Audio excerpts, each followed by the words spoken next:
No, al principio, Hermes. Al principio, Mateo, ¿qué dice? 13:33. Coma. Muy bien. Dios los bendiga a todos. Vamos a estar estudiando. Hoy es un estudio que se las trae. Yo espero que pongan bastante atención. Vamos a permitir preguntas. La persona que tenga preguntas, por favor, en el chat pone yo quiero participar y que las preguntas me puede hacer una pregunta y me puede decir repita todo lo que hemos estudiado hasta hoy. Entonces se vuelve muy larga la respuesta. Pero está abierto el chat para cuando hagamos preguntas, cuando quieran hacer preguntas. Vamos a orar. Padre amado, en el nombre de Cristo Jesús, te damos gracias, Señor, por este día que nos has regalado, por compartir los hermanos juntos en armonía, Señor. Te pedimos, Padre, que tu revelación venga a nosotros. Te pedimos, Señor, en el nombre de Jesús, que seas tú, Señor, hablando, que seas tú, Señor, enseñando, que seas tú, Señor, disponiendo nuestra mente, nuestro corazón, nuestros oídos y nuestros sentidos espirituales para poder comprender el mensaje de esta enseñanza. Te damos gracias, Señor, por la oportunidad que nos das de compartir. También te pedimos, Señor, que las ondas donde se transmite, Señor, este programa, sean guardadas y protegidas, Señor, y que no acontezca, Señor, ninguna situación difícil como ha estado sucediendo en estos días. Guarda a todos mis hermanos donde se encuentren, a los que estamos ingresados y a los que no van a poder ingresar por distintas razones. Te pedimos, Señor, por la iglesia de Cristo y oramos, Señor, por aquellos que han de ser salvos, Señor. Te damos gracias, Padre, y te bendecimos, Señor, en el nombre de Cristo Jesús. Amén. Muy bien. La parábola de Mateo 13, como yo les había dicho a ustedes desde el principio, es una parábola que cuando usted la estudia a profundidad, se va a dar cuenta que se tocan muchísimos de los temas del Apocalipsis, por no decir que todos.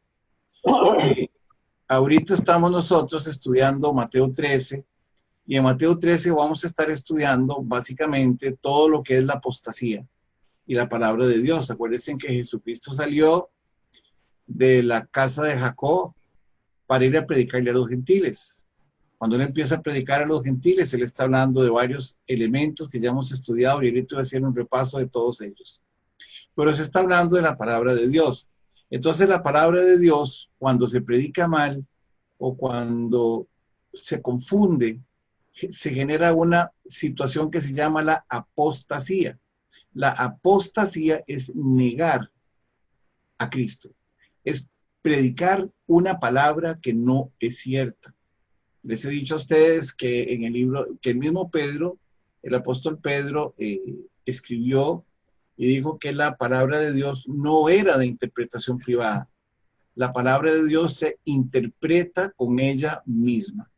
Por eso es que los estudios que nosotros hacemos a veces se vuelven largos, pero no pueden ser confusos, porque lo que nosotros tratamos de explicarles a ustedes está en la misma palabra. Les damos las escrituras para que ustedes vayan y las investiguen. Y la idea con todo esto es que ustedes vayan creciendo conforme va creciendo el estudio.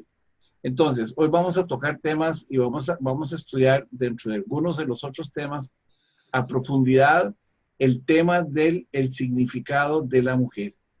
Acuérdense que la semana pasada estuvimos hablando del árbol, que en el árbol en la copa de los árboles hacían nido las aves del cielo y que debajo de las copas de los árboles habitaban muchos animales, las bestias, dice la escritura. Pero resulta que en el libro de Génesis hay 3 árboles.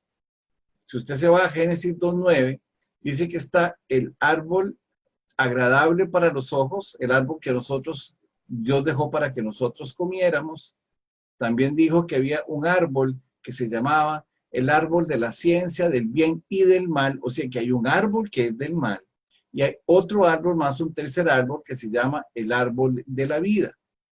Hay definidos 3 árboles, Hoy vamos a ver que hay definidas 2 mujeres en la Biblia, y también hay definidos 2 hombres en la Biblia. Entonces, cuando estemos refiriéndonos a estos temas, por favor, no los humanice. O sea, cuando yo esté hablando del hombre, ustedes no van a ver a una persona, van a ver a un individuo espiritual. Cuando estamos hablando de los árboles, no estamos viendo tampoco un árbol en el sentido físico, sino algo que crece, algo que crece. El árbol crece y crece muy grande. Entonces, cuando estamos hablando del árbol, tenemos que entender que va a crecer y se va a desarrollar. Acuérdense que decía que se alimentaba de muchas aguas. Esas aguas son las corrientes de este mundo. Entonces, todo tiene un gran significado, todo tiene mucho significado. Nada de lo que estamos estudiando pasa por desapercibido. Haciendo un resumen de lo que hemos visto para hoy, acuérdense que el reino de los cielos no es el reino donde habita Dios en esta parábola. El reino de los cielos es una mezcla entre la semilla buena y la semilla mala. El reino de los cielos es el mundo en el que nosotros habitamos. Por eso es que estamos hablando que en el cielo, aquí en la tierra, en este reino de los cielos donde nosotros habitamos, hay mucha cizaña y también está la palabra de Dios. Eso quiere decir que nosotros tenemos que guardarnos de la palabra que el mundo tiene y tenemos que procurar nosotros estar estudiando la sana doctrina. Y la única manera de estudiar la sana doctrina es con la escritura. Cuando yo le pregunto a alguien el significado de algo y no lo veo en las escrituras, yo simplemente lo desecho. Por eso nosotros en estos estudios bíblicos tenemos por costumbre mostrarles a ustedes todas las escrituras para que usted mismo se vaya haciendo del criterio de lo que cada cosa significa. Haciendo un repaso de lo que vimos, no en la clase pasada, sino en las anteriores, hablamos de que en Mateo 13, el hombre que siembra la semilla, la buena semilla, es Cristo. Y que la semilla somos los creyentes, los hijos del reino de Dios. Cuando hablamos del campo, estamos hablando de que el campo es el mundo. Cuando hablamos del enemigo que sembró la cizaña, ese enemigo es Satanás y son las falsas doctrinas. Cuando hablamos de los segadores, son los ángeles los que van a recoger la cosecha. Y cuando hablamos de la siega, estamos hablando del fin del mundo. Esos temas ya fueron aclarados. Entonces, nosotros no podemos confundir la parábola de la semilla diciendo que la semilla es el reino de los cielos porque hay dos semillas. No lo podemos decir de esa manera. Está la cizaña y está la buena semilla. Entonces, el reino de los cielos es este mundo con la palabra de Dios y con las distintas doctrinas falsas que se levantan, que se llama apostasía. Apostasía es negar a Cristo. Muy bien. También tenemos que entender que el terreno donde se siembra la semilla no es un terreno físico, sino que es un terreno espiritual. Y nosotros hablábamos de 3 tipos de corazones. Donde Jesucristo habló y dijo, los terrenos está hablando a corazones. ¿Cuáles corazones tenemos nosotros? Los corazones que estaban junto al camino. ¿Cuáles son esos? Los corazones endurecidos.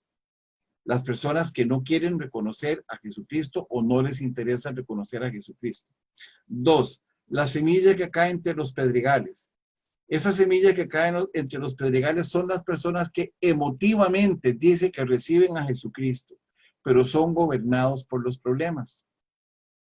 El tercer corazón que describe Mateo cuando Jesucristo está hablando son los que caen entre los espinos, que son los que reciben el mensaje, tienen salvación, pero que el afán del mundo los consume y no producen fruto.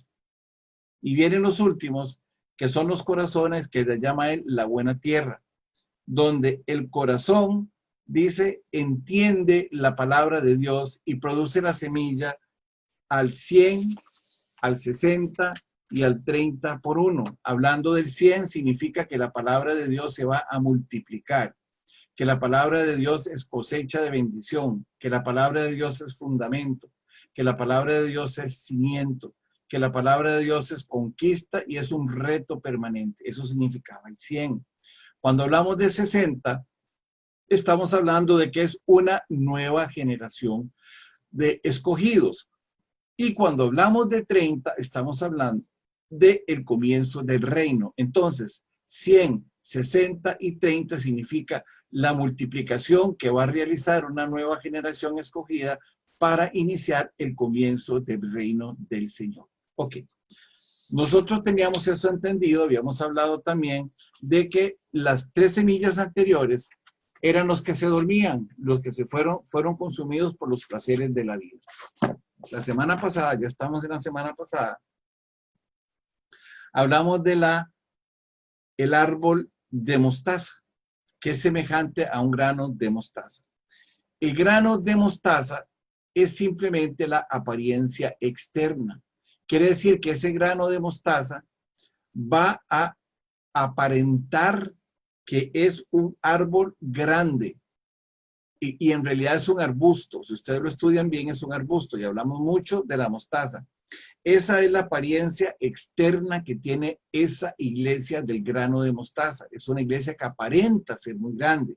Y hoy vamos a estudiar la levadura, que es la apariencia interna de esa iglesia. Entonces, nada más vimos ahí lo que era el grano de mostaza, que las falsas doctrinas se iban a hacer enormes. Esas falsas doctrinas fueron instaladas y fueron introducidas por Satanás. Ustedes se acuerdan cuando estuvimos hablando en Mateo 21, 22 y 23 de la palabra de Dios, cuando Jesucristo tuvo muchas diferencias y conflictos con los fariseos, con los saduceos, perdón, mejor dicho, con las sectas de aquella época, porque ellos no guardaban, ni explicaban, ni vivían correctamente la palabra de Dios. Satanás fue el que la sembró en su campo, y su campo es el mundo. Acuérdense que yo les dije que en Mateo 4, Satanás decía que el mundo era de él porque a él se lo habían entregado. Sí, pero no es de él. El mundo le pertenece al Señor porque él es el Rey de Reyes y Señor de Señores. Hablamos de un árbol muy grande. Ese árbol es la falsa iglesia.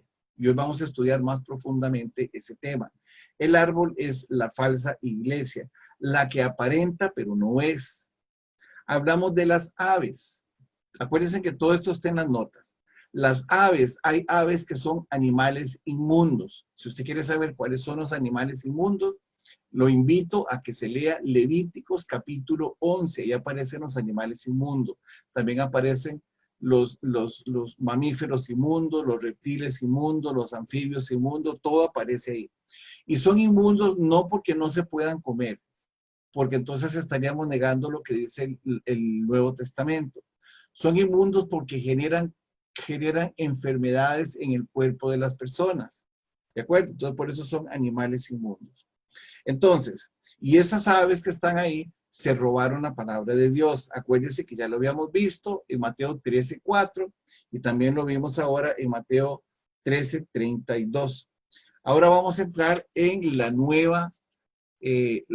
enseñanza de esta semana y vamos a leer el versículo que ustedes tienen ahí, que yo también se los mandé por teléfono, y yo no creo que hoy terminemos solamente de estudiar este versículo. ¿Por qué? Porque les voy a dar una gran cantidad de símbolos importantísimos que se van a usar a nivel del libro del Apocalipsis. Una amiga mía me decía en una conversación que sostenía con ella ayer que tenía muchas ganas de entrar al libro del Apocalipsis. Yo estoy seguro que todos tienen esas ganas. Y vamos a hacer hoy una pequeña introducción para hablar de lo que se refiere. Cuando hablamos de la mujer, vamos a hablar de Apocalipsis capítulo 12. Vamos a hablar un poquito, vamos a hablar de Apocalipsis capítulo 17, un pedacito de Apocalipsis capítulo 18. No vamos a entrar a profundidad, simplemente lo vamos a ver a nivel simbólico, para que ustedes vean cuando entremos nosotros a estudiar el capítulo 12 del libro de Apocalipsis. Entonces ustedes van a darse cuenta que ya tienen las bases, pero que la profundidad es mucha. Entonces vamos a empezar a leer este versículo y vamos a ver los términos que vamos a estar nosotros trabajando. Dice Mateo 13:33, y voy a dar una explicación rapidita de lo que vamos leyendo. Dice, otra parábola les dijo, el reino de los cielos, entre paréntesis, que es el mundo, es semejante a la levadura. Entonces, ahora estamos hablando de la visión interna que tiene Cristo de ese árbol de mostaza. El árbol de mostaza era muy grande, era muy, muy grande y se hacía muy grande en el campo. Pero ahora el Señor dice que ese árbol que está ahí, que Él está viendo, es semejante a la levadura. ¿Y qué significa la levadura? La levadura significa un crecimiento engañoso, significa las falsas doctrinas. Eso significa la levadura. Entonces dice que el reino de los cielos es semejante a falsas doctrinas, que tomó una mujer, y no estamos hablando por mujer, el sexo de una mujer. Estamos hablando de una mujer espiritual. ¿Qué significa la mujer? Hay dos tipos de mujeres en las escrituras y las vamos a estudiar las dos. Dice que esa mujer, dice, escondió en 3 medidas la harina. 3 medidas, el número 3 significa el tiempo de la iglesia. Significa el tiempo desde que apareció Pentecostés hasta el momento en que Jesucristo llegue al milenio. Ahora lo vamos a estudiar. Escondió en 3 medidas de harina. ¿Qué significa la harina? La harina sale de la semilla. Quiere decir que la harina es la iglesia y es el evangelio. Entonces quiere decir que el evangelio fue escondido durante el tiempo de la iglesia. Dice, ¿por qué fue escondido? Aquí mismo lo dice, hasta que todo fue corrupto, hasta que todo fue lendado, hasta que todo fue sentado en base al engaño, hasta que aparecieron las falsas doctrinas. Entonces, si nosotros lo leemos, como yo lo estoy explicando, dice así, el reino de los cielos, o sea, las doctrinas que se manejan en este mundo, son semejantes a la mentira, a la falsedad y al engaño de la palabra de Dios, que tomó una mujer, que es una representación espiritual de la iglesia mala y de la iglesia buena, dice, que tomó esta mujer mala, dice, y la escondió durante todo el periodo de la iglesia, el evangelio, hasta que fuese totalmente corrompido. Esa es la lectura que le vamos a dar ahora a los términos que estamos estudiando. Repito, el reino de los cielos es el mundo, este mundo donde nosotros habitamos, tanto los que pertenecen a Cristo como los que no pertenecen a Cristo. Este es el mundo. Semejante, que es semejante a una levadura. Está diciendo que el mundo en el que nosotros estamos viviendo está lleno de falsas doctrinas.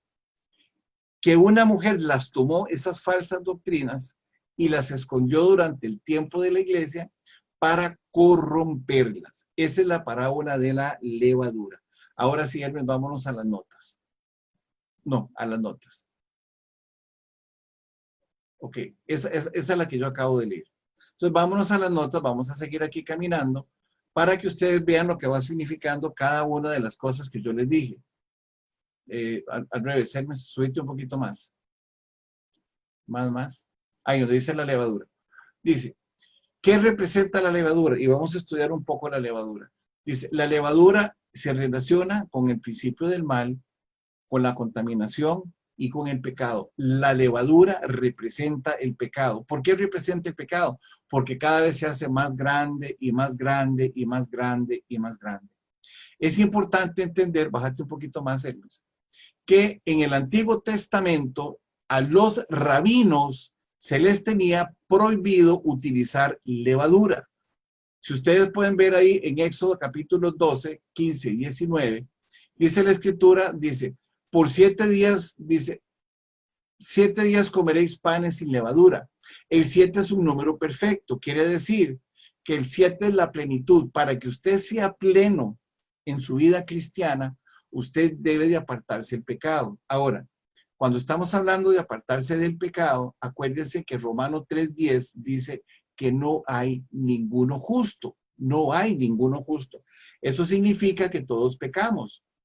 Primera de Juan 1:10 dice que aquel que dice que no peca le hace mentiroso. Entonces nosotros somos mentirosos si decimos que no pecamos. Entonces, ¿por qué decimos que nosotros no tenemos que tener levadura? Porque dice Primera de Juan 1:9 que la sangre de Cristo me limpia de todo pecado. ¿Cuándo? Todos los días del mundo. Todos los días del mundo. Entonces, la levadura significa el pecado. En el Antiguo Testamento no se podía tener pan con levadura. Era prohibido tener pan con levadura. Porque decía que el que comía levadura, que al final del versículo 15 dice que sería cortado de Israel. Entonces dice, en el 19 dice que era prohibido incluso tener levadura en las casas. Vamos a ver qué dijo el Señor. Bajemos más, Hermes. En Mateo 16, cuando los fariseos que se sentaban en el trono de Moisés y predicaban lo que no debían de predicar, Jesús les dijo, para que entendamos de dónde viene la levadura, dice, guardaos de la levadura de los fariseos y los saduceos. ¿Qué hacían los fariseos y los saduceos? Supuestamente ellos debían de explicar la palabra de Dios y de vivirla. Pero Jesucristo les decía, oigan lo que ellos les dicen, pero no hagan lo que ellos hacen. ¿Por qué? Porque estaban levados, estaban corrompidos. Y en 1 Corintios, capítulo 5, versículos 6 y 8 dice, no es buena vuestra jactancia, ¿no sabéis que un poco de levadura leuda toda la masa? O sea, cuando a usted le están explicando la palabra de Dios, cualquier palabrita que le cambien de sentido, cambia completamente la palabra de Dios. Dice, ¿no sabéis que un poco, que es una pizca de levadura, leuda toda la masa? Entonces tenemos que tener mucho cuidado cuando nosotros estamos hablando de la palabra de Dios y ustedes la están escuchando también, porque usted va a poner atención y si usted no se preocupa por entender la palabra, pues entonces usted mismo se va a convertir en falsa levadura. ¿De acuerdo? Dice el 7, limpiaos de la vieja levadura para que seáis nueva masa. ¿Qué significa? Que usted tiene que desechar todo lo viejo que usted tenía, tiene que desecharlo y tiene que pasar de nuevo. Por eso Jesucristo dice en 2 Corintios 5:17, dice, y todas las cosas viejas pasaron y todas son hechas nuevas. La palabra de Dios lo dice claramente en 2 Corintios 17. Todas las enseñanzas que usted traía, deséchelas, no sirven. ¿De acuerdo? Empiece en Cristo Jesús de una manera correcta a estudiar la palabra de Dios. Y el versículo 8 dice, así que celebremos la fiesta en Cristo Jesús, porque ahora vamos a hablar también de las bodas del Cordero. Dice, no con la vieja levadura, ni con la levadura de malicia ni de maldad, sino con panes, oiga, como dice aquí, sin levadura, panes sin levaduras, panes sin contaminación. Eso es lo que están hablando, de sinceridad y de verdad. Quiere decir que la levadura es falsedad y es mentira. Si yo tomo las últimas dos palabras del versículo 8, eso es lo que estoy hablando. Y la levadura también habla de malicia y habla de maldad. Entonces, estamos hablando que el árbol, que era muy bonito, que era un árbol de mostaza muy grande, es un árbol que está lleno de malicia, es un árbol que está lleno de maldad, es un árbol donde no hay sinceridad y es un árbol donde no hay verdad. Dice, el evangelio está representado por 3 medidas de harina. Esas 3 medidas de harina las vamos a explicar de una vez. Ya sabemos que lo que hace el pan,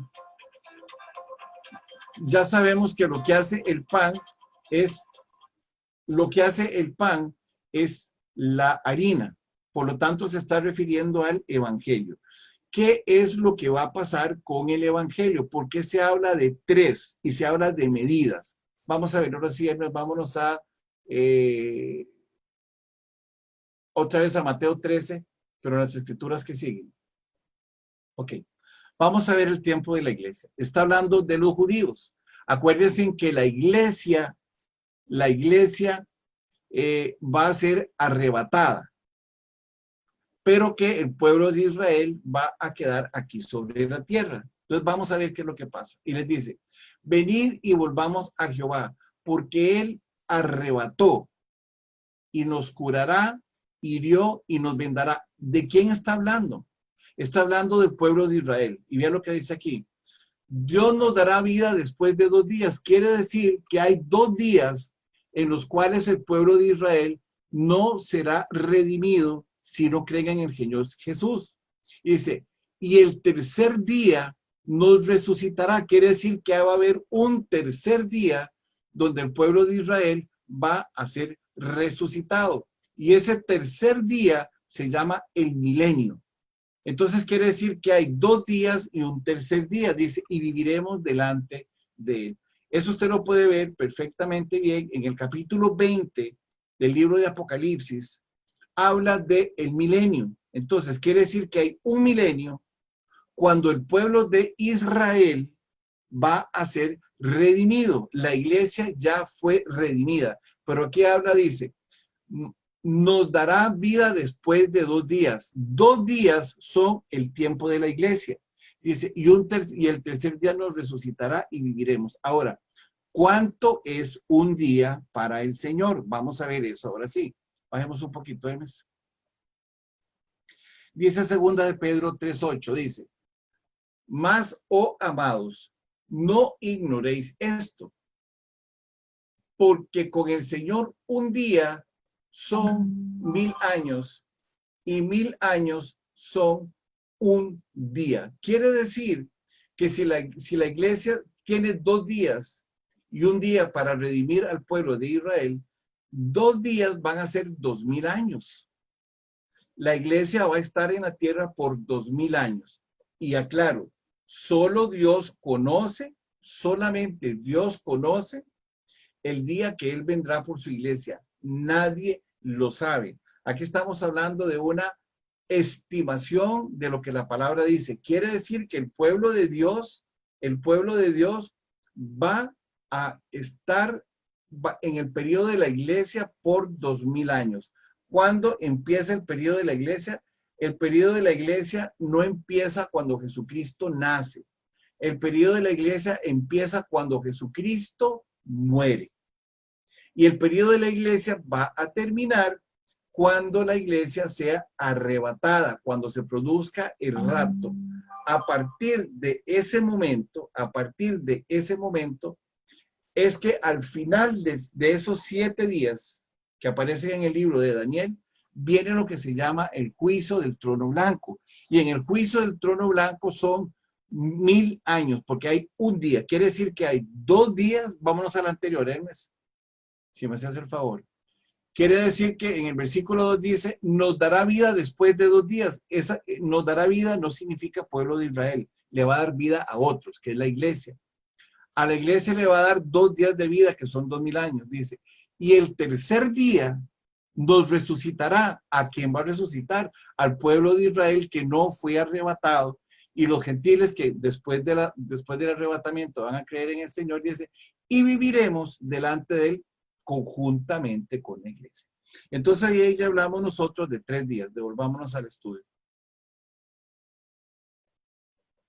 Eso no lo puse en las notas para que ustedes lo tengan claro. Tomen nota. El periodo de la iglesia está definido en Oseas, capítulo 6, versículo 1 y 2, y el tiempo está definido en segunda de Pedro, capítulo 3, versículo 8. Muy bien. Ok.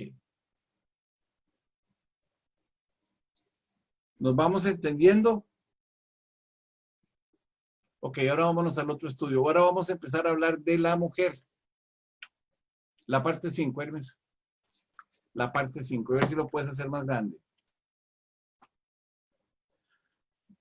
Vamos a hablar de la mujer.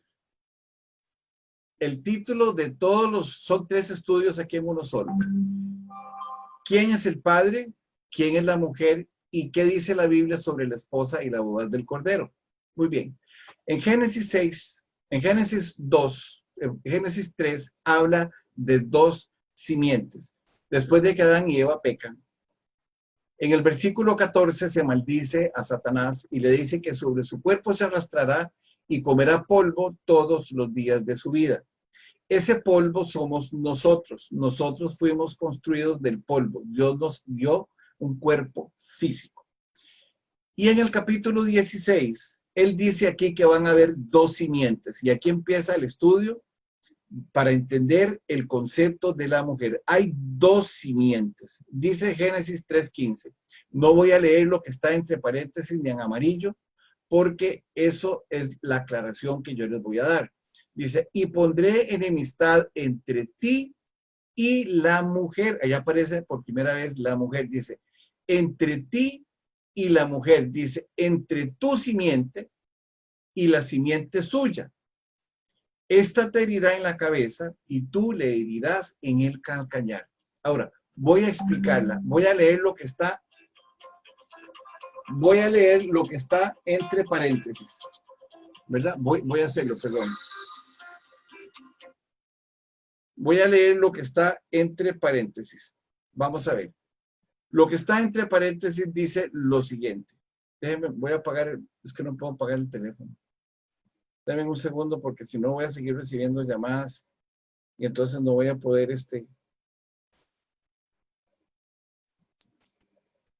Ok.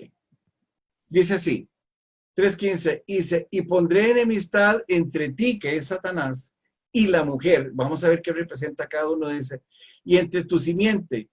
Esa primera simiente, dice, es Satanás y la semilla del pecado. Y la simiente suya, dice, es el pueblo de Dios. La semilla de la que nacería Cristo, el que vencería el pecado del mundo. Dice, y esta te herirá en la cabeza y tú le herirás en el calcañar. Esa expresión alude a la larga lucha entre el bien y el mal que Dios gana por medio de nuestro Señor Jesucristo. Entonces hay dos simientes. La simiente de Satanás, que es la simiente del pecado, y tenemos la otra simiente, que es la mujer que representa, y ya lo vamos a ver aquí, representa al pueblo de Israel. La simiente representa, la simiente de la que vendría Jesús representa al pueblo de Israel.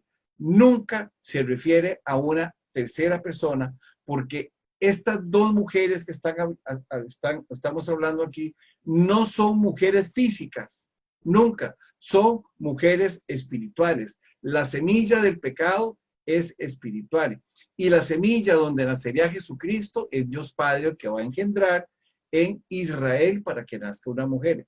Entonces, esas dos semillas que nosotros tenemos ahí, las vamos a empezar a desglosar. La mujer, en el punto número 1, dice que la mujer por sí sola no tiene simiente propia. La mujer no es una simiente. La simiente es el hombre.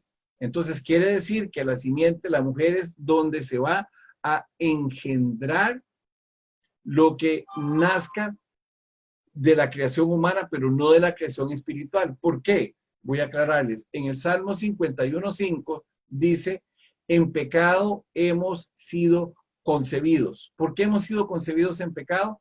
Porque Satanás se apropia del cuerpo del hombre y entonces pasa en su simiente de pecado, como dice la palabra de Dios, hasta la tercera y cuarta generación, o los hijos bastardos por 11 generaciones, el pecado se va transmitiendo. No es que se lleven la sangre, no, eso no es cierto tampoco. Se va transmitiendo. Una persona que viene de un hogar disfuncional, y eso lo aclara Pedro, la persona que viene de un hogar disfuncional aprende a vivir disfuncionalmente.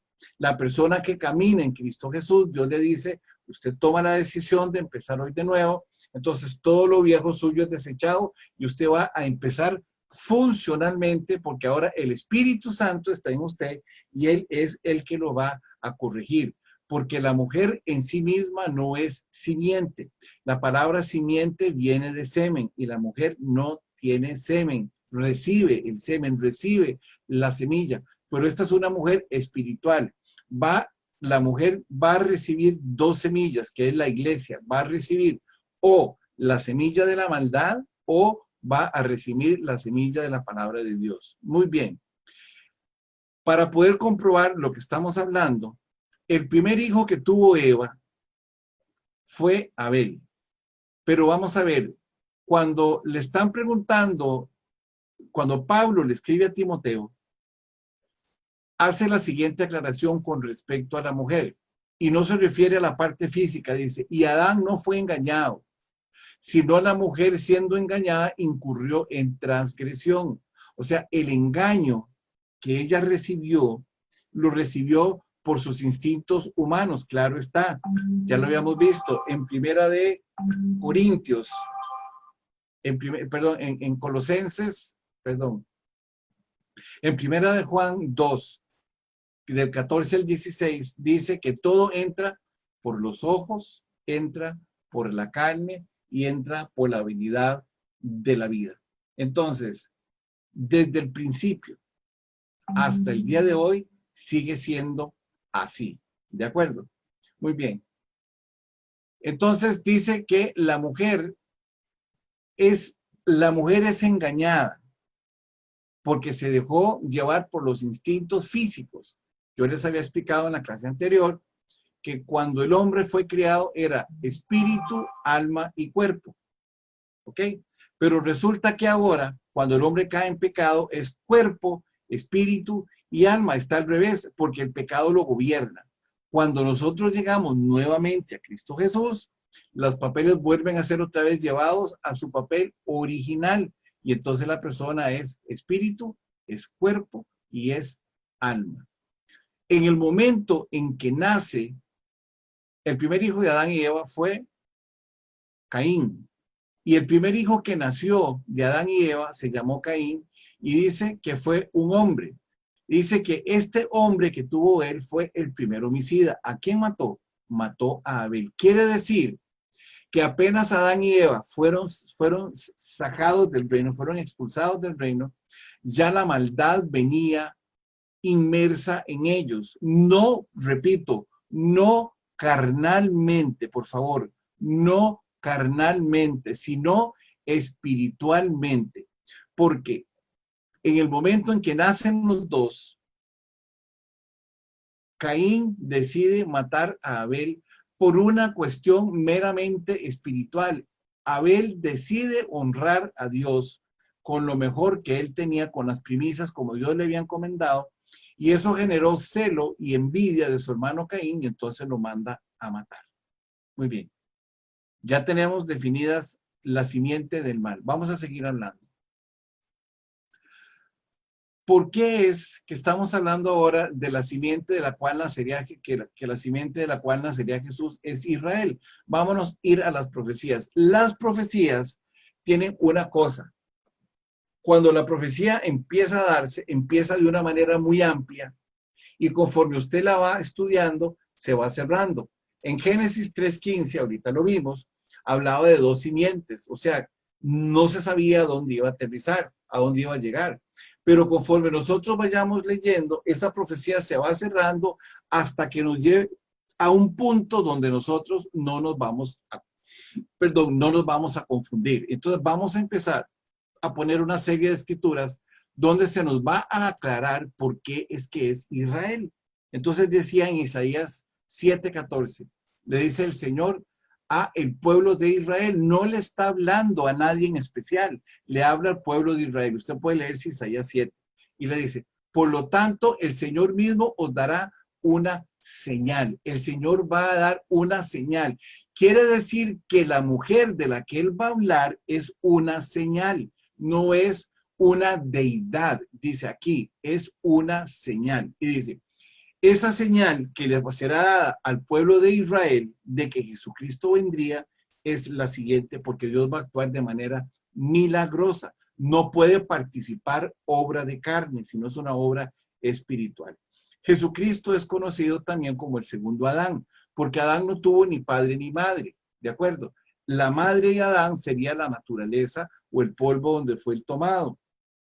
Igualmente con Jesucristo. Jesucristo fue tomado del polvo que era María, pero el que produce la obra es Dios. Entonces le dice aquí, por lo tanto, el Señor mismo os dará señal. He aquí que una virgen concebirá, ahí es donde se va a producir el milagro, Y dice lo siguiente, ve a cómo da la señal del que va a nacer, no de la que va a ser portadora del que va a nacer. Y le dice, y dará a luz un hijo, y su nombre será Emanuel, que significa Dios con nosotros. Le está diciendo a Israel, yo les voy a dar a ustedes una señal, porque una mujer que yo escoja, y no dice ahí que es María, una mujer que yo escoja dará a luz a un hijo y su nombre será Emanuel. Está cerrando ya completamente la profecía. Está diciendo que del pueblo de Israel vendrá una mujer que dará a luz a un hijo, y esa mujer es virgen, o sea, que no había tenido ninguna relación. Esa es la señal que él está dando, es una señal. Vamos a ir cerrando la señal, porque aquí donde estamos vemos la señal, pero no estamos viendo ni que Dios es el Padre, ni que Israel es la mujer. Entonces vamos a seguir estudiando nosotros, a ver hasta dónde nos va a llevar esta enseñanza para ver de qué se trata. Entonces dice aquí, Dios es el Padre e Israel la mujer. Aquí tuve que traducir algunos libros del hebreo. Y entonces lo vamos a ver aquí. Y dice así, Isaías 62, 4, 5 dice, nunca más te llamarán desamparada, porque la mujer que no tenía descendencia se llamaba desamparada. Y le dice, ni tu tierra se dirá más desolada, porque en Israel no había nacido el Hijo de Dios.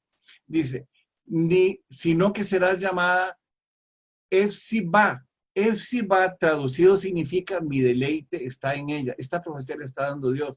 ¿A dónde está el deleite de Dios? Está en el pueblo de Israel. Dice, en su tierra, que significa, la palabra Beulá, significa desposada. Quiere decir que el deleite de Dios, que va a ser su esposa, está en el pueblo de Israel. Quiere decir que Dios es el Padre e Israel es la mujer, donde Él sembrará la semilla, que será Jesucristo, para que nazca el Redentor del pecado. ¿Ok? Entonces dice así, pues como el joven se desposa con la Virgen, el joven se desposa con la Virgen, se desposarán contigo tus hijos. O sea, ¿quiénes son los hijos que se van a desposar? Posteriormente a Cristo se va a desposar la iglesia, porque Jesucristo se va a casar con la iglesia. Entonces está aclarando la profecía. Jesucristo se desposa con Israel para que nazca su hijo, que será Jesucristo, y Jesucristo, los hijos de Jesucristo, se desposarán con él porque él es la iglesia. Dice, y como el gozo del esposo con la esposa, así será, así se gozará contigo el Dios tuyo. Es un gozo para Dios haber traído a Cristo Jesús. ¿Por qué? Porque él dice en San Juan 3:16, dice, porque de tal manera amó Dios al mundo que ha dado a su Hijo unigénito para que todo aquel que en él cree no se pierda, mas tenga vida eterna.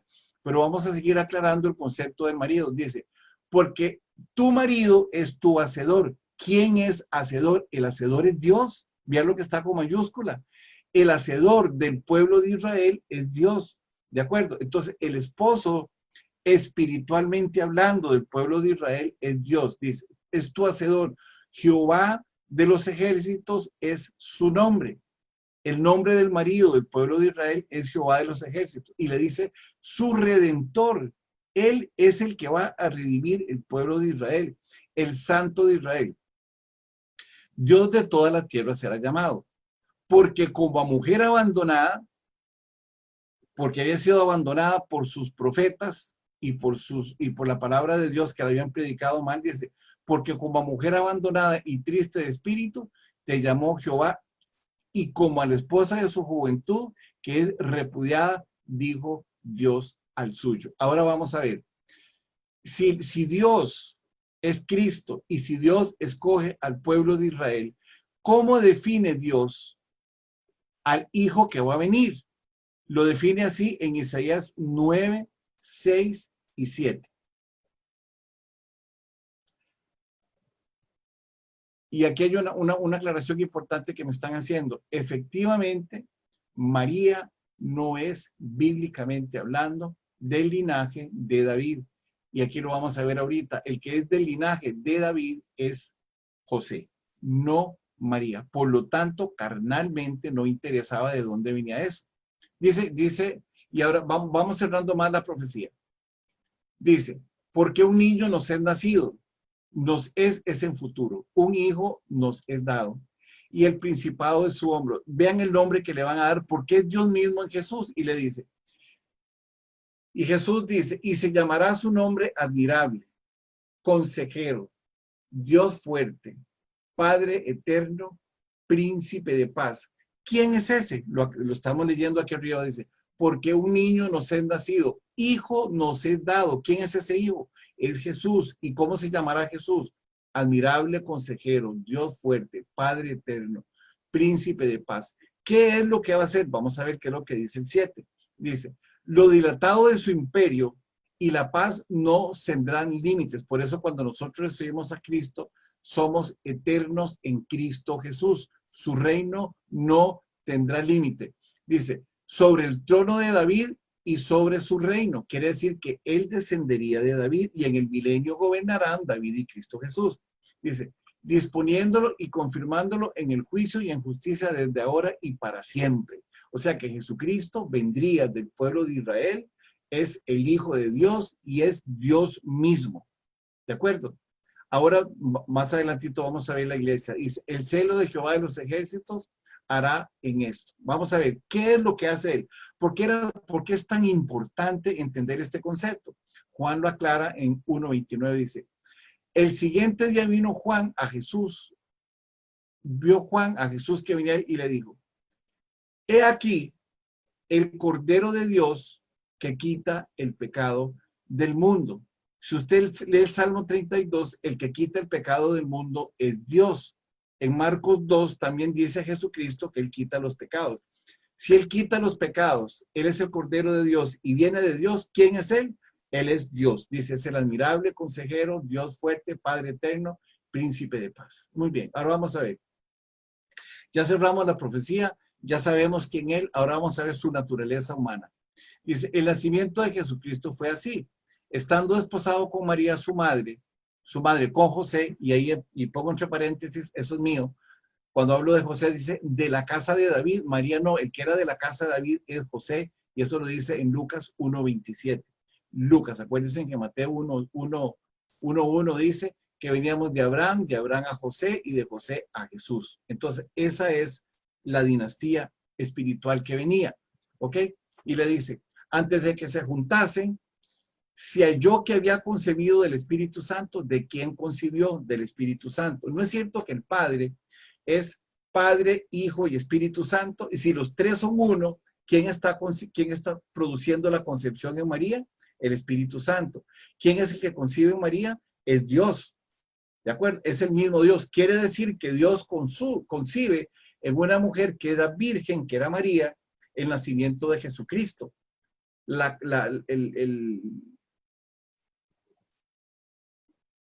Produce en él el embarazo de Cristo Jesús, pero es un embarazo espiritual que va a nacer carnalmente, y lo repito, igual a como fue Adán, ¿ok? Entonces, aclara aquí, le dice, José su marido, como era justo y no quería infamarla, lo quiso dejarla secretamente. Y pensando él en esto, he aquí un ángel del Señor y se le apareció y le dijo, todo esto es una concepción espiritual, y le dijo, José, hijo de David, no temas recibir a María tu mujer, dice, porque lo que en ella es engendrado del Espíritu Santo es. Y vea cómo se repite la palabra que habíamos visto arriba. Y dará a luz un hijo y llamará su nombre Jesús, porque él salvará a su pueblo de pecados. Todo esto aconteció para que se cumpliese lo que había dicho el Señor por medio del profeta cuando dijo, y arriba lo tenemos, he aquí una virgen concebirá y dará a luz un hijo, primogénito, esto lo puse yo, primogénito de Israel, unigénito, hijo de Dios, primogénito porque es el primero. El pueblo de Israel era una mujer abandonada, estéril, que no había tenido hijos, y en el momento que ella tiene su hijo, es el único hijo que va a tener y se llama primogénito de Israel. Pero también aclaro que es el unigénito hijo de Dios, es el único hijo de Dios. porque los demás hijos que vengan aparecen en San Juan 1, 11, 12 y 13, cuando él dice, a los míos vine y los míos no me reconocieron. Dice, pero él nos dio la potestad de ser hijos de Dios. Y dice, y serán hijos de Dios, dice, no de carne, no de sangre, ni de voluntad de hombre, sino de Dios. Entonces quiere decir que nosotros somos hijos adoptados de Dios, como lo dice la palabra. Pero este hijo que estamos hablando aquí, está hablando del Hijo de Dios de acuerdo con la profecía. Dice, y llamará su nombre Emmanuel, que traducido es Dios con nosotros. Muy bien. Estamos claros entonces que el Padre es Dios y que la Madre es Israel. Ahora, ellos van a producir un hijo. Ese hijo se llama Jesucristo. Y Jesucristo va a escoger a una iglesia. El capítulo 15 del libro de Juan dice, y aquí lo habíamos estudiado en días anteriores, dice, ustedes no me andaban buscando a mí, sino que yo los andaba buscando a ustedes. ¿Quién andaba buscando a la iglesia? La iglesia la andaba buscando Cristo. Quiere decir que Jesucristo es el que busca su iglesia. Nosotros, sus hijos, nos encargamos de predicar la palabra de Dios. Pero el que define que nosotros seamos hijos de Dios o que nosotros no seamos hijos de Dios es Dios. Ok, vamos a seguir entonces. Vamos a hablar un poquito de la iglesia. ¿Quién es la iglesia? Vamos a bajar más. La iglesia es la iglesia, la esposa de Cristo es la iglesia. Dice, y la esposa de Cristo va a tener una naturaleza divina. No me voy a parar mucho en este tema porque yo voy a hablar de la iglesia un poquito más adelante. Pero la mitad del capítulo 2 de Pedro 1:4, que ustedes lo tienen ahí, dice, bueno, vamos a leerlo todo, dice, por medio de las promesas que nos ha dado, preciosas y grandísimas promesas, dice, para que por ellas lleguéis a ser participantes de la, vea lo que dice ahí, naturaleza divina. O sea, nosotros vamos a ser partícipes de la naturaleza divina de Cristo Jesús. Él vive en nosotros. ¿Quién vive en nosotros? El Padre, el Hijo y el Espíritu Santo. Y ellos son la naturaleza divina. ¿Y por qué somos naturaleza divina? Porque decidimos aceptar el llamado de Dios. Dice, habiendo huido de corrupción que hay en el mundo a causa de los concupiscencias, significan deseos desmedidos de la carne, de los ojos y de la vanidad. Entonces, para adquirir la naturaleza divina que Jesucristo nos da, nosotros debemos de apartarnos del mundo. Ahora, ¿quiénes son los miembros de la iglesia? Ahí lo tengo yo tipificado en los puntos B, C, D, E y F. La iglesia es la que ama a Jesús. La iglesia es la que sigue a Jesús. La iglesia es la que tiene un gran anhelo por estar con el Señor y el Maestro. Como yo le pregunto a la gente, ¿usted por qué quiere ir al cielo? ¿Qué se imagina que hubiera a hacer en el cielo? Y la mayoría de la gente no me sabe contestar. Porque no saben a qué vamos al cielo. Nosotros vamos a alabar, a bendecir el nombre de Dios. Eso es lo que vamos. A darle honra y gloria a nuestro Creador. Entonces, nosotros tenemos que tener un anhelo en nuestro corazón de servir al Señor, como lo tenía Pablo. Pablo renunció al mundo y dijo, para mí el vivir es Cristo. Para mí el vivir es Cristo. Para mí ¿cómo es? Ya se me fue. Entonces dice así, nosotros vivimos para Cristo, ya nosotros no vivimos para el mundo, aunque en el mundo tendremos aflicción, dice, pero nosotros vivimos para Cristo. Dice, los que hemos decidido seguir a Cristo de corazón, con toda nuestra alma y con todo nuestro ser. Eso es lo que dice. Así dice, para mí el vivir es Cristo y el morir es ganancia. Gracias, Ofelia. A mí a veces se me traba la lengua. Entonces, las personas que anhelamos seguir a Cristo realmente somos las que deseamos vivir para Él. En el punto F dice, es a ellos que Jesús purifica. ¿Por qué Jesús nos purifica y cómo nos purifica? Jesús nos purifica a nosotros a través de la prueba. Así es como Él nos purifica a nosotros. No hay otra manera de ser nosotros purificados en Cristo Jesús, sino es a través de esa forma. Seguimos hablando de la iglesia. En Efesios 5:27 dice, Maridos, amad a vuestras mujeres, y vean lo que dice aquí, así como Cristo amó a la iglesia. ¿A cuál iglesia? A la que él escogió. Así como Cristo amó a la iglesia. Y dice en el 27, a fin de presentársela a sí misma. ¿A presentársela a quién? A sí mismo. Él es el que se va a presentar a la iglesia, a fin de presentársela a sí misma. ¿Cómo se va a presentar a la iglesia si él es la que nos limpia de los pecados? Dice, como una iglesia gloriosa, que no tuvo mancha, ni arruga, ni cosa semejante, sino que fuese santa y sin mancha. Entonces, ¿quién escoge la iglesia? La escoge a Cristo. ¿Quién limpia la iglesia? Cristo la limpia. ¿Para qué? Para presentársela a sí misma en las bodas del Cordero. Entonces dice, esa iglesia que él escoge es una iglesia gloriosa, que no tuvo ni mancha ni arruga y que es semejante a él. Dice, porque es una iglesia que él buscó, que su padre le dio y que él ha guardado. Entonces, vamos a ver, ¿cómo ve él la iglesia? Bajemos un poquito, Hermes. La mujer que aparece aquí escrita en 5:27, que está aquí en negrita, en el capítulo, versículo 25, dice, la mujer es la esposa. Ya vamos definiendo más cosas. Dice, vosotros maridos igualmente vivís sabiamente dando honor a la mujer. Cristo le da honor a la iglesia y nosotros carnalmente tenemos que honrar a la mujer. ¿Ok? Dándole honor a la mujer. Dice, como a un vaso frágil, como a coherederos de la gracia de la vida, para que vuestras oraciones no tengan estorbo. Nosotros debemos de ser una iglesia sin mancha. Debemos de honrar a las mujeres, a nuestra mujer, para que la iglesia no tenga mancha. En Colosenses 3:19 vuelve a crear lo mismo y nos dice a nosotros, no solo a los hombres, a las mujeres y a los hombres, refiriéndose a la iglesia en general. Dice, no seáis ásperos con ellas, no seamos ásperos con ellas. Todo lo contrario. ¿Qué le dice el novio a la esposa? En el versículo 15 dice, sed santos, porque yo también soy santos, y sed santos en vuestra manera de vivir. Muy bien. En Apocalipsis, en Apocalipsis 19:8,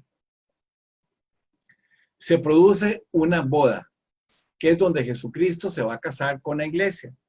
Y está anunciada en el libro de Apocalipsis, dice. Y es cuando la iglesia venga nuevamente. Jesucristo se va a llevar a la iglesia y Jesucristo vendrá por segunda vez con la iglesia. Cuando venga por segunda vez con la iglesia es porque las bodas del Cordero ya vinieron y vamos a gobernar conjuntamente con Cristo por 1000 años. Okay. Nada más tengan en concepto esto porque lo vamos a explicar en su momento de una manera más profunda. Dice, a la iglesia se le ha concedido que se vista de lino fino. El lino era un material muy especial que únicamente se utilizaba para producir la vestimenta de los sacerdotes. Y nosotros somos los sacerdotes porque somos real sacerdocio, nación santa, pueblo adquirido por Dios, como lo dice Apocalipsis capítulo 1. Quiere decir entonces que las personas que se visten de lino fino son las que son real sacerdocio, nación santa, el pueblo que Dios adquirió a través de Jesucristo para que fuera su iglesia. Y esa iglesia, ¿cómo está? Limpia y resplandeciente, porque el lino fino, dice, el lino fino, la pureza de ellas es las acciones justas de los santos. Por eso se visten de lino fino. Y se hace la aclaración, como ya lo habíamos hablado en la parábola del sembrador, hay 3 corazones que no aceptan a Jesús. El de la tierra fértil, el que nació entre las espigas, el que está llevado por los afanes del mundo y el que cayó en tierra fértil. Entonces el Señor les dice, en Mateo 22:14 dice, porque muchos son los llamados, pero pocos son los escogidos. Y se está refiriendo a esos pocos, a la iglesia de Cristo que cayó en buena tierra, que fue fértil y que produjo al 100, al 60 y al 30 por uno. Esa iglesia es, como lo ha explicado Hermes en los estudios anteriores, es el que va a recibir las coronas de la vida. Esa es la iglesia. Esos son los escogidos. Muchos son los llamados. Todos son llamados. Pero escogidos son realmente, como lo vimos ahorita en el versículo anterior, aquellos que aman a Jesús, que siguen a Jesús, que tienen un gran anhelo de estar con su Señor y su Maestro, aquellos que han decidido entregarle el corazón a Cristo y dar su vida por Él, aquellos que Jesucristo purifica como una iglesia. Esos son los escogidos, los que han decidido, los que hemos decidido seguir a Cristo. Muy bien, ahora dice, las bodas del Cordero, ¿cuándo se va a producir eso? Jesucristo vendrá con su iglesia. Él se va a presentar al mundo y va a decir, esta es la novia, esta es la iglesia. Y les aclaro, ahí no viene el pueblo de Israel, viene solo la iglesia. El pueblo de Israel aparece redimido en el capítulo 20. No ahorita, no confunda. Las bodas del Cordero no incluyen a los judíos, incluye a aquellos judíos que recibieron a Cristo Jesús. ¿De acuerdo? Muy bien. Dice, ¿por qué? Dice, porque después de tanta tribulación que pasamos nosotros, la iglesia, dice, Él ha decidido unirse con nosotros y va a haber un gran júbilo en el cielo. O sea, vamos a ver recompensada la iglesia el precio que nosotros pagamos en este mundo para seguir a nuestro Señor Jesucristo.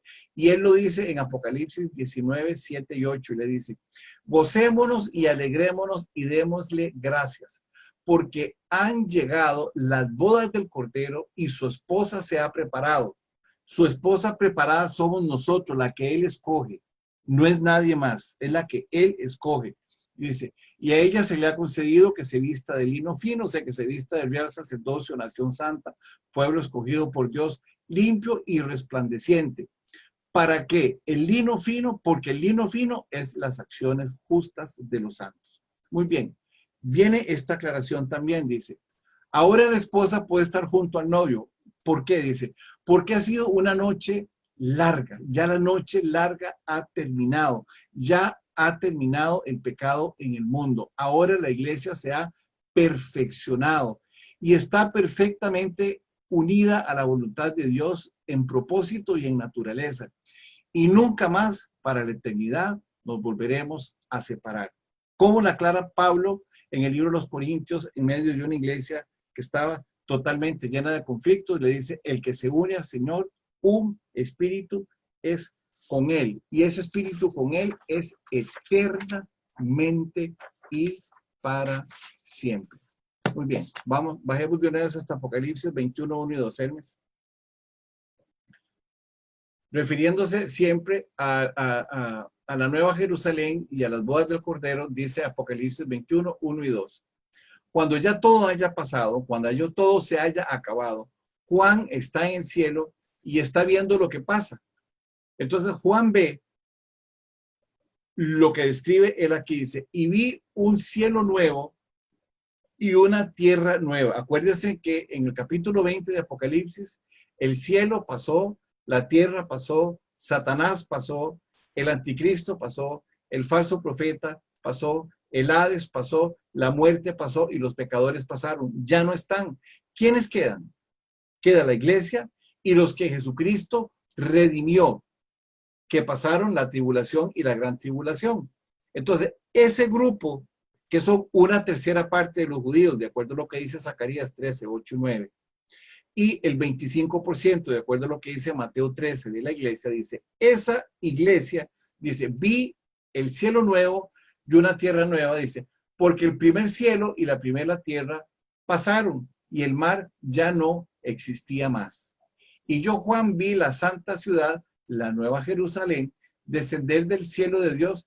¿Cómo venía él? Dice, dispuesta como una esposa ataviada para su marido. O sea, cuando venga la nueva Jerusalén, dice, esa iglesia va a venir ataviada. ¿Cómo es ataviada? Vestida de lino fino, como real sacerdocio, nación santa, pueblo adquirida por Dios. ¿Con quién? Con su marido, que fue el que la redimió. Entonces, el marido es Cristo y la esposa es la iglesia. Voy a cerrar entonces este concepto aquí. Dios Padre escoge a un pueblo que se llama Israel. Israel se desposa con el Dios Padre, espiritualmente hablando, para que nazca Jesucristo. Él le da una profecía. Él escoge una mujer en representación del pueblo de Israel que se llama María. El Espíritu Santo concibe en ella para que nazca un segundo Adán. Un segundo Adán es uno que no tiene naturaleza carnal, sino tiene naturaleza espiritual. Porque el polvo somos y polvo volveremos. Pero acuérdense que Jesucristo, en el libro de los Hechos, capítulo 1, Jesucristo fue llevado al cielo en cuerpo, alma y espíritu. ¿De acuerdo? Él fue llevado en su totalidad delante del Padre. Nosotros no, el cuerpo de nosotros no va a ser resucitado. El de Cristo sí.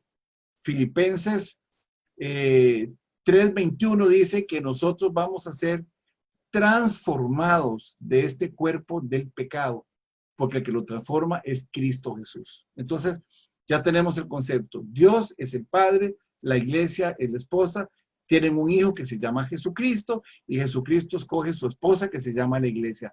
Ese es el cuadro espiritual. Ese es exactamente el cuadro espiritual. Por eso Jesucristo se enojó mucho con los fariseos, los saduceos y todas las sectas que estudiamos, porque ellos corrompieron al pueblo de Dios. Ellos lo corrompieron y Jesucristo no pudo venir a redimir a su pueblo igual que a la iglesia. Eso fue lo que pasó. Y en el capítulo 22, 17, ya prácticamente terminando, dice, y el espíritu y la esposa dicen, porque acabamos de leer que el espíritu ahora es uno con Cristo. Y les dice, y el espíritu y la esposa dicen, ven. El que oye y diga, ven. El que tiene sed, venga. Y el que quiera, tome agua de la vida gratuitamente. Esa es la iglesia. Quiere decir que de aquí al final de los tiempos, la iglesia vivirá y compartirá con Jesucristo y tomará de ella todo lo que necesite, porque todo será proveído por el Padre, por el Hijo y por el Espíritu Santo. Dice, ahora la iglesia y Cristo habrán eliminado los dolores y las lágrimas. Después vamos a estudiar, si Dios nos permite, un poquito del capítulo 65 y 66 del libro de Isaías, cuando se habla de la Nueva Jerusalén. Por lo menos vamos a terminar ahora en lo que es la simiente de la cual nacería Jesús, la simiente de la salvación y la persecución del pueblo de Dios. Vamos a ver. Aquí puse yo algunas notas antes de empezar. Dice, en Apocalipsis 2, 20 y 21 se habla de una mujer que hizo mucho daño a la iglesia. Su nombre es Jezabel. Esa dice así, porque tengo unas cuantas cosas contra ti. En la tercera iglesia del libro del Apocalipsis, que se llama la iglesia de Pérgamo, la iglesia que se casa con el mundo, se establece un lugar que se llama el trono de Satanás. En la iglesia que sigue, se llama la iglesia de Sardis, aparece lo que se llama Jezabel. Jezabel es una mujer que enseña a los siervos a fornicar y a comer cosas sacrificadas a los, ¿qué dice ahí? A los ídolos. Está metida la idolatría. Se conoce también como la reina del cielo y lo vamos a estudiar más adelante. Cuando el hermano Sergio dé un estudio al respecto de esto, él va a hacer ese link, ese amarre, y ustedes lo van a poder ver. Entonces, esa mujer que aparece aquí también se llama Jezabel, dice, porque tengo unas cuantas cosas contra ti, que toleras a esa, yo lo que dice ahí, mujer. Es una señal del mal. Una mujer Jezabel que se dice profetiza, o sea que no es profetiza. Enseña y seduce a los siervos a fornicar y a comer cosas sacrificadas a los ídolos. Cosas sacrificadas a los ídolos. ¿Qué significa Jezabel? Esa es una definición. Dice, Jezabel era la esposa del rey Acab. Acab era un rey judío que no tenía carácter, pero no voy a ponerme a explicar eso ahora porque si no se me va toda la clase hablando de eso. ¿Quién promovió la religión cananea? Dice, Baal, el Señor y su esposa Acera. Quiere decir que habían un padre y habían una madre también. Y aquí hay toda una descendencia, porque toda la falsa iglesia empieza en Babilonia. Lo vamos a estudiar más adelante. Dice, su nombre es utilizado simbólicamente para designar una falsa profecía, una falsa doctrina manejada en el mundo que condujo al pueblo de Dios a fornicación literal y espiritual. Cuando hablamos literal, estamos hablando que hay una confusión literal, una confusión de escritura. Cambiaron las escrituras para mantener una fornicación literal y obviamente produce una corrupción literal. Aparece otra vez, estos son los nombres que aparecen en el libro del Apocalipsis con respecto a la mujer. Dice, también tenía como cabello de mujer y sus dientes eran como de leones. Cuando yo explique el capítulo 9 de Apocalipsis, ustedes van a entender cómo es que se disfraza Satanás. Pero una de las figuras que él tiene es que dice que tiene cabello de mujer. Y el cabello de mujer, como lo pongo allá abajo, significa seducción. Satanás es seducción y utiliza a la mujer para seducir. En Apocalipsis 20:21 se habla de una falsa profetisa que enseña y seduce a fornicar a los hijos de Dios y a comer cosas sacrificadas a los ídolos. En el capítulo 9, Satanás mismo se viste como mujer. Ok, vamos a seguir. Ahora sí vamos a entrar en el capítulo 12 y lo vamos a leer un poquito rápido. Se los vamos a mandar el 12 y el 17. Pero por favor, léanlo. Porque esto es apenas un brochazo, así, para cuando nosotros estudiemos el libro de Apocalipsis ya profundamente. Por esto es para que ustedes vayan más o menos entrenándose de lo que se trata. En la palabra iglesia, la palabra mujer, en el capítulo 12 del libro de Apocalipsis aparece 7 veces. Aparece 7 veces. Y la palabra mujer se refiere al pueblo de Israel. Quiero aclarar algo aquí. Ahorita que vayamos a ver esta historia, hay 2 hechos similares anteriores a este que se van a narrar. Voy a narrar el primero. Al pueblo de Israel, en Egipto, en el capítulo 1 del libro de Éxodo, el faraón mandó a matar a todos los hijos hombres nacidos y era la orden que le había dado a las nodrizas israelitas que los mataran. Entonces, ese fue el primer momento en que se quiso exterminar a los judíos. Y eso casualmente fue inmediatamente después de que José muere, en el capítulo 50 del libro de Génesis. Ahí muere. El segundo evento que se produce es en el libro de Mateo, capítulo 2, cuando los magos se presentan ante Herodes y le dicen que el rey de los judíos ha nacido. Y Herodes se siente completa y totalmente confundido porque él se había autodenominado el rey de los judíos. Incluso el templo que fue destruido en el año 70 después de Cristo, Herodes fue el que lo construyó y fue la 5ª vez que se construyó el templo, pero ya sin absolutamente nada simbólico.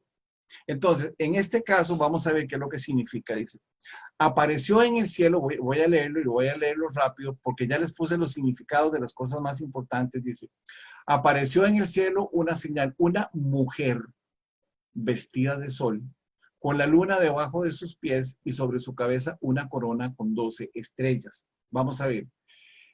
La mujer que estamos hablando aquí fue la mujer que fue escogida por Dios, porque Dios llamó a Abraham a formar una gran nación. De Abraham nació Isaac. Abraham tuvo muchos hijos, pero dentro de los 2 primeros hijos que tuvo, uno se llamó Ismael, donde salen los ismaelitas, que son los árabes, y su hermano, medio hermano, se llamó Isaac. Entonces Dios desecha a Ismael y deja a Isaac. Cuando Isaac nace, se casa y tiene 2 hijos también. Con Rebeca, uno de esos 2 hijos se llama Esaú, que era un idólatra, y Dios lo quita. Y está Jacob, y Jacob lo escoge. Entonces Jacob tiene 12 hijos, y Jacob se le cambió su nombre y se le puso Israel. Quiere decir que Israel vendría de Jacob y es una nación. ¿Cuántos hijos tuvo Jacob? Tuvo 12. Esas son las 12 tribus de Israel y a eso se refiere eso. Cuando dice aquí, vestida de sol, con una luna debajo de sus pies y sobre su cabeza una corona con 12 estrellas. Quiere decir que debajo de Israel habían los 12 hijos y esos 12 hijos son las 12 tribus. Nos seguimos refiriendo a las 12 tribus de Israel. Las 12 tribus de Israel, ahí lo puse yo, 12 estrellas que significan Israel, Está en en Génesis 37:9, dice, aún tuvo José, pues está hablando de José, otro sueño, y lo contó a sus hermanos diciendo, he aquí he soñado otro sueño, y aquí el sol y la luna y 11 estrellas se inclinaban ante mí. Entonces, ante mí significa él era uno, y 11 estrellas que estaban ahí eran 12. Entonces quiere decir que las 12 estrellas que estamos hablando son el pueblo de Israel. A eso se está refiriendo. Ya vimos las profecías donde María era la que representaba al pueblo de Israel y de él iba a nacer Jesús. Dice entonces así el 2. Y estando María encinta, clamaba con dolores de parto en la angustia de su alumbramiento. Esto fue profetizado por el profeta Miqueas. Y la mujer en dolores de parto es otra vez Israel. ¿Qué dice Miqueas 4:10? Dice, duélete y gime, hija de Sión. Hija de Sión es Israel. Dice, como mujer que está de parto, porque Jesucristo había nacido y lo habían intentado matar. ¿Quién? Herodes. Porque ahora saldrás de la ciudad y morarás en el campo. ¿Y llegarás hasta dónde? Llegarás hasta Babilonia.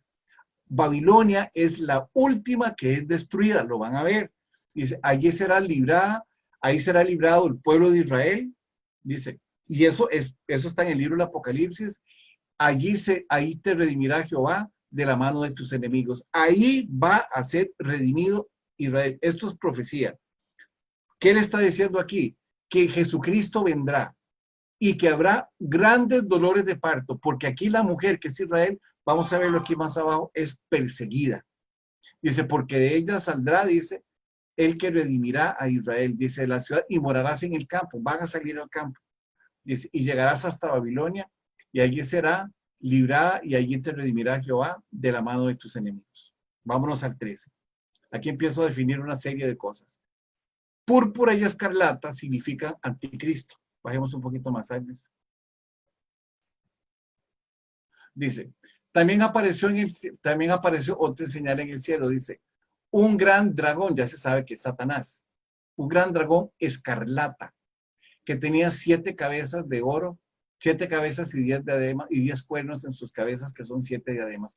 Y de aquí en adelante, cada vez que a ustedes les aparezca las 7 cabezas y 10 cuernos, 7 cabezas con 10 cuernos y en sus cabezas 7 diademas, cada vez que ustedes lean esa expresión, se está refiriendo al anticristo. El dragón escarlata es el anticristo, ¿de acuerdo? Y escarlata es el color que lo define. Después yo voy a definir el color escarlata más adelante. Después de esto miraba yo en visiones de la noche y he aquí una cuarta bestia, porque esta fue la cuarta bestia que salió. Primero salió un león, después salió un leopardo y después salió un oso. Y de esos osos, que cada uno de ellos representa, el león representa a Inglaterra, el leopardo representa a Alemania y el oso lo representan Rusia, dice, que esa es la Comunidad Económica Europea, dice, sale uno nuevo. Y ese nuevo que sale es el anticristo. Entonces dice, después de esto miraba yo en las visiones, es aquí una cuarta bestia. Esa cuarta bestia es el anticristo, es lo que estamos viviendo ahora. Espantosa y terrible en gran manera, la cual tiene los dientes grandes de hierro, porque va a destrozar, todo lo que encuentre lo va a destrozar. Devoraba y desmenuzaba, y las obras hollaba con sus pies. Y era muy fuerte, era muy diferente de todas las bestias que había ante ellas, y tenía 10 cuernos.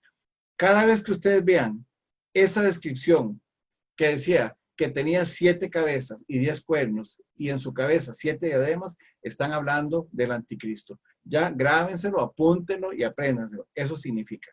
7 dice, y esta fue la expulsión de Satanás. Esto ustedes lo pueden leer en Isaías 14, pero aquí lo voy a desde la perspectiva de Daniel, dice. Y su cola arrastraba la tercera parte de las estrellas del cielo. Cuando fue expulsado Satanás del cielo, una tercera parte de los ángeles salió con él. 2 terceras partes se quedaron con el Señor. Y le dice, y los arrojó sobre la tierra. ¿A dónde cayó Satanás y sus secuaces? Sobre la tierra. Dice, y el dragón se paró frente a la mujer. Satanás se está parando frente a Israel, porque estaba a punto de nacer Jesús. Es lo que dice. Y el dragón se paró frente a la mujer que estaba para dar a luz, a fin de devorar a su hijo tan pronto como naciese. ¿Quién fue el que hizo eso? Fue Herodes en Mateo capítulo 2. se paró la mujer Satanás enfrente a la mujer para matarlo. Pero llegó un ángel y le avisó a José que tenía que salir con su esposa y ellos se fueron para Egipto. Y estuvieron fuera de Egipto hasta que murió Herodes el Grande. Cuando Dios le avisa otra vez a José que tienen que devolverse, no se devuelven otra vez al mismo lugar porque estaba un hijo de Herodes que se llama Herodes Arquelao o Herodes Antipas. Y entonces ellos no regresaron ahí y regresaron a otro lugar. Pero esta escritura se está refiriendo aquí al pasaje de Herodes de Mateo 2. Dice, voy a seguir, una tercera parte de las estrellas del cielo, Satanás expulsado del cielo con una tercera parte de los ángeles. Eso aparece en Daniel 8:10, dice, y se engrandeció hasta el ejército del cielo y una parte de las estrellas echó fuera y la pisoteó. Ahí, seguimos, no voy a detenerme mucho en eso porque ustedes lo van a meditar más. Bajemos un poquito más, Elme. Dice el 5. Y aquí lo más importante es que ahora me entiendan el concepto de mujer y a quién persiguen. Dice, y ella dio a luz a un varón que regirá con vara de hierro a las naciones. Dice, y su hijo fue arrebatado para Dios y su trono. ¿Quién fue arrebatado para Dios? Jesucristo. ¿Y cómo va Jesucristo a juzgar a las naciones? Con vara de hierro. Y ahí tienen ustedes las escrituras. Entonces, ¿quién es el varón? El varón es Jesucristo. ¿Cómo lo regirá? Con vara de hierro. Se está refiriendo específicamente a Jesús. Sigamos bajando, Hermes. En el capítulo 6, yo les conté a ustedes que María había huido con José a Egipto, pero también el pueblo de Israel va a huir y va a tener una persecución de 3 años y medio. Tiempo y la mitad del tiempo. Entonces dice, y la mujer, ahora ustedes entienden que es Israel huyó al desierto. ¿Qué significa la palabra desierto? Desierto significa un lugar donde no hay nada, no hay esperanza humana de vida. Hay esperanza espiritual porque Dios va a guardar al pueblo de Israel. Dice, y la mujer huyó al desierto, donde tiene lugar preparado por Dios para que allí sustenten 1265 días. Quiere decir que durante 1265 días, que son 3 años y medio, el pueblo de Israel va a andar huyendo. A eso se refiere la mujer. Y Dios le dice entonces al pueblo de Israel en el 8. Después hubo una gran batalla en el cielo. Miguel y sus ángeles luchaban contra el gran dragón y luchaban el dragón y sus ángeles. Va a haber una batalla porque Daniel es el ángel que protege a el pueblo de Israel. Vea lo que dice Daniel 12:1. Dice, en aquel tiempo se levantará Miguel, que lo estamos viendo aquí en la escritura, donde dice que hubo una gran batalla en el cielo. Miguel dice, en aquel tiempo, dice, se levantará Miguel, el gran príncipe que está de parte de los hijos de tu pueblo. La iglesia no estaba, estamos hablando ahí aproximadamente 540 años antes de Cristo. Entonces quiere decir que ese ángel que se está levantando ahí es con el pueblo de Israel, no es con la iglesia. Dice, y será tiempo de angustia, el cual nunca fue desde que hubo gente hasta entonces. Pero en aquel día, en aquel tiempo será librado tu pueblo y todos los que se hayan inscritos en el libro. Ya lo vimos, los que están inscritos en el libro de la vida van a ser salvados. Y dice aquí, pero en aquel tiempo, dice, serán momentos de angustia. Esos momentos de angustia están definiendo el desierto que está hablando aquí en el versículo 6. Dice, la mujer huyó al desierto. Y aquí dice, en el versículo 12:1, dice, la cual dice, perdón, Daniel 12:2, en aquel tiempo se levantará Miguel, el gran príncipe que está de parte de los hijos de Dios. Dice, ¿cómo será el desierto? Dice, serán tiempos de angustia, el cual nunca fue desde que hubo gente hasta entonces. Entonces, ese desierto que estamos hablando ahí son tiempos de angustia. ¿A dónde vamos a definir esos tiempos de angustia? Cuando entremos a estudiar Mateo 24. Dice, pero en aquel tiempo será libertado tu pueblo. ¿Cuándo? Ya lo vimos, en el milenio. Todos los que se hayan inscrito en el libro de la vida. Dice, el versículo número 8 dice, pero no prevalecieron. Satanás y sus secuaces no prevalecieron. Van a perder la batalla, dice. Ni se halló lugar para ellos en el cielo. Ya estaban en la tierra. Ellos no pueden volver a la presencia de Dios. Dice, y fue lanzado fuera el dragón, la serpiente antigua, que está definido en Génesis 3:1, que se llama Satanás. Dice, que se llama Diablo y Satanás y que engaña al mundo entero. Fue arrojado a la tierra y sus ángeles fueron arrojados con él. Acuérdense que en Génesis 3 es donde Satanás hace caer a Eva. Voy a tomarme 16 minutos más y termino. Esperemos que yo llegue ahí al final, porque sí quiero que esto quede claro. Dice, Satanás fue arrojado a la tierra. ¿A dónde está la escritura que fue arrojado a la tierra? En Lucas 10:18 dice, y les dijo, Jesucristo les dijo, yo veía caer a Satanás del cielo como un rayo. Jesucristo mencionó que él había visto caer a Satanás desde el cielo. Quiere decir que los que estamos narrando aquí arriba es congruente con el resto de las escrituras. Entonces viene a hablar aquí de cómo va a ser redimido. Dice, entonces en el 10, oí una gran voz en el cielo que decía, ahora ha venido la salvación sobre el pueblo de Israel. Dice, el poder y el reino de nuestro Dios y la autoridad de su Cristo, porque han sido lanzado el gran acusador de los hermanos. Satanás es el que nos acusa. Y esa acusación es en la conciencia de nosotros. Nosotros mismos nos sentimos inmundos porque no aceptamos que Jesucristo se llevó los pecados. Entonces dice, porque ha sido lanzado fuera el acusador de nuestros hermanos, el que los acusaba delante de Dios día y noche. Día y noche nosotros estamos siendo acusados. Tal vez ustedes se acuerdan de la historia de Job, cuando él le dijo, claro, ¿cómo Job no va a estar contigo si tú le estás dando todo lo que quiere? Job es el que nos acusa. Entonces, en el libro de Zacarías,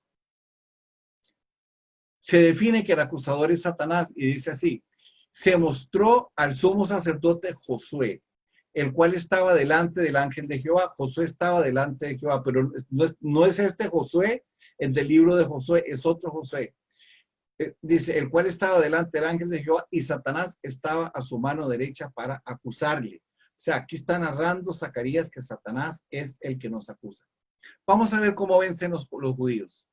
Dice, y ellos le han vencido, estamos hablando de Israel, dice, por medio de la sangre del cordero y de la palabra del testimonio de ellos, y menospreciaron sus vidas a la muerte. Aquí nos está hablando de que ellos fueron salvos porque el Espíritu Santo los llenó. No.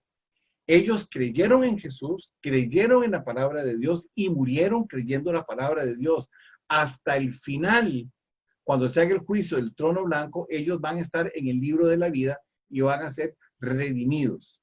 Versículo 12 dice, por lo cual alegrados cielos y los que moráis en ellos, le está dando una esperanza a los judíos, le dice, hay de los moradores de la tierra y del mar, porque el diablo ha descendido sobre el pueblo de Israel, estoy diciendo yo, ha descendido a vosotros con gran ira, sabiendo que le queda poco tiempo. Cuando la iglesia se fue, ya Satanás sabe que lo que le queda a él son 3 años y medio, y el castigo que va a producir es terriblemente fuerte y grande sobre aquellos que no han creído en la palabra de Dios, porque cuando estudiamos el capítulo 9 de Apocalipsis, nos vamos a dar cuenta que Satanás no puede tocarlos a ellos espiritualmente hablando, porque ellos son redimidos.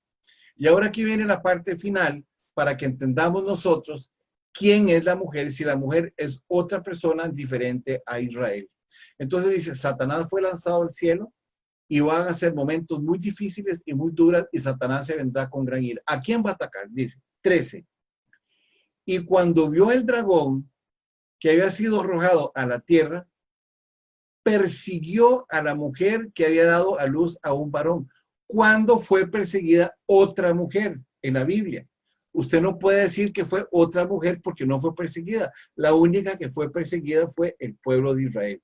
Quiere decir que no se refiere a ninguna otra mujer, no se refiere en este caso a María, porque María no fue perseguida, de acuerdo con las escrituras. Pero la mujer que estamos hablando, desde capítulo 12:1 en adelante, de Apocalipsis, está hablando que se persigue a una mujer. Ahora, cuando usted estudia la escritura, usted tiene que buscar una referencia que a usted lo lleve a poder consolidar o amarrar el estudio que usted está realizando. Dice, cuando vio el dragón que había sido arrojado a la tierra, persiguió a la mujer que había dado a luz a un hijo varón. Ahora yo con esta escritura que viene aquí es donde yo lo amarro y puedo decir que es el pueblo de Israel con toda propiedad y que no es ninguna otra mujer. Véalo aquí.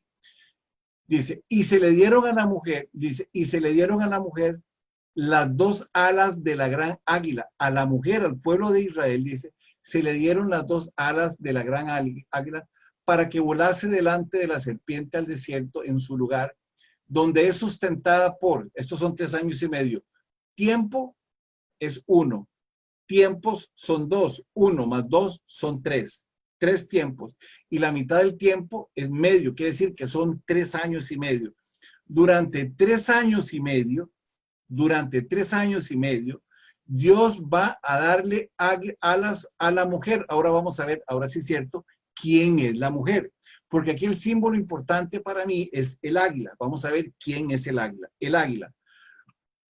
En Éxodo 19, cuando estamos hablando del libro de Éxodo 19, es cuando Dios vence al faraón. Y el faraón es sinónimo de Satanás espiritualmente hablando. Es sinónimo de Satanás. Y en el libro de Éxodo, después de que el pueblo sale de Israel, el faraón los persigue. Ustedes ya conocen la historia. Entonces vamos a ver qué significa el águila.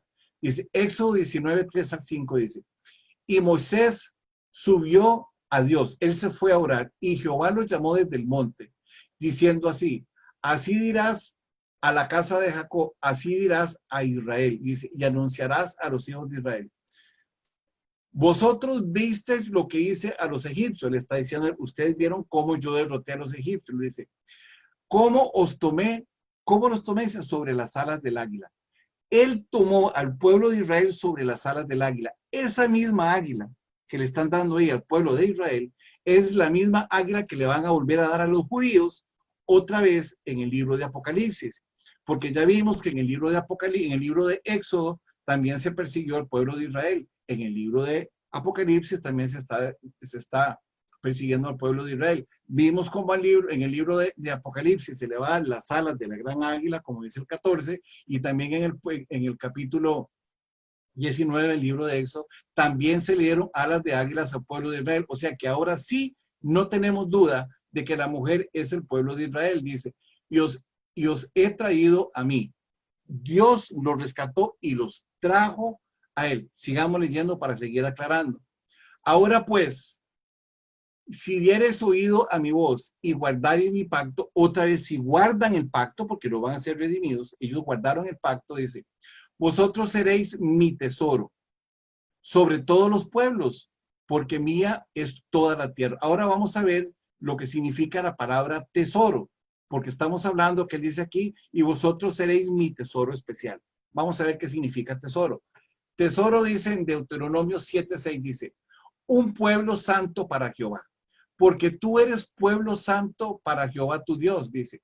Jehová tu Dios te ha que escogido. Dios escogió al pueblo de Israel, dice. Jehová tu Dios te ha escogido para hacerle un pueblo escogido, un pueblo especial, para que todos los pueblos, dice, más que todos los pueblos que están en la tierra. ¿A quién se refiere entonces el águila? Se refiere al pueblo de Israel, que es el tesoro de Dios. Ya no cabe duda, o sea, ya de aquí en adelante, nosotros no tenemos duda de que el pueblo de Dios está representado por la mujer en el libro del Apocalipsis y que no hay ninguna otra mujer. Es efectivamente el pueblo de Israel.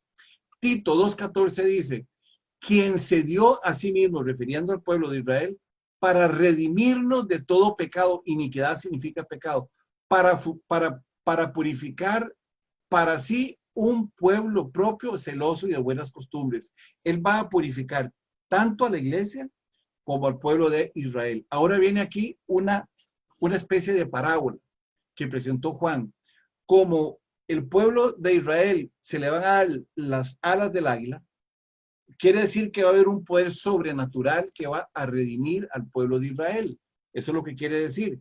Entonces vean lo que dice aquí el 17 y el 18. Porque esto que vamos a hablar aquí es simple y sencillamente una parábola. Pero vean la parábola que le dice. La serpiente, que está llena de ira, dice, la serpiente arrojó de su boca tras la mujer agua como un río para que fuese arrastrada por él. O sea, la mujer lanza una avalancha de agua para que destruya a la mujer, dice. Pero la tierra ayudó a la mujer. Esa es el águila que saca a la mujer y que no hay ninguna obra que Satanás pueda hacer para vencerla. Pero la tierra ayudó a la mujer, pues la tierra abrió su boca y tragó el río que el dragón había echado de su boca. Quiere decir que esto es una parábola. O sea, Satanás va a hacer lo imposible. Todo lo que él quiera, va a lanzar todo lo que tenga a su alcance para destruir al pueblo de Israel. Pero no lo va a poder hacer. ¿Por qué? Porque la tierra va a abrir su boca y el águila lo va a estar guardando y la tierra se va a tragar todo lo que Satanás saque. ¿Qué se va a tragar él? Todo el pecado. Satanás y su pecado van a ser tragados y no van a poder tocar el pueblo de Israel. Y finalmente viene la última escritura del pueblo de Israel, donde dice: entonces el dragón se llenó de ira contra la mujer, que es el pueblo de Israel. Ahora vamos a ver cómo se define la mujer. Dice que se fue a hacer guerra contra el resto de la descendencia de ella. Se fue a hacer resto contra el remanente de Israel. ¿Y quiénes son el remanente de Israel? Vean lo que dice aquí. Los que guardan los mandamientos de Dios y tienen el testimonio de Jesucristo. Los que guardan el mandamiento de Dios y tienen el testimonio de Jesucristo. Hermes, subamos al 11. Por favor. Al versículo 11. Sí, al versículo 11. Un poquito más. ¿Qué decía el versículo 11? Dice así: y ellos le han vencido por medio de la sangre del Cordero, por la palabra del testimonio, porque guardaron los mandamientos y porque menospreciaron sus vidas hasta la muerte. Entonces, ¿a quién se refiere la mujer? La mujer se refiere al pueblo de Israel. ¿De acuerdo? La mujer es el pueblo de Israel que Dios va a redimir, como les dije a ustedes, y la profecía está en Zacarías 13, 8 y 9. Ok. Esto va a ser más o menos, hermanos, una visión de lo que ustedes van a estar viendo en el libro del Apocalipsis. Aquí nada más estudia la mujer. Obviamente, cada versículo que nosotros estudiemos trae muchísimas enseñanzas. La próxima semana, si Dios lo permite, vamos a estar estudiando el capítulo 17 del libro de Apocalipsis, donde también se habla de la mujer. Aquí estoy hablando de la mujer en el capítulo 12, porque se refiere a la tribu de Israel, se refiere a Israel, se refiere a la mujer donde vino Jesús. Y esa es la simiente buena, y viene la simiente mala. La simiente mala es la otra mujer. La otra mujer se va a referir al anticristo, se va a referir al falso profeta. El falso profeta aparece en el capítulo 17 del libro de Apocalipsis. Se llama la gran ramera, que aparece con el nombre de mujer. Y en el capítulo 18 aparece la gran Babilonia, que no aparece el nombre de mujer, pero aparece la gran Babilonia, que fue una ciudad que tiene nombre de mujer. Entonces, hasta aquí llegamos hoy. ¿Cómo quedaron? ¿Entendieron?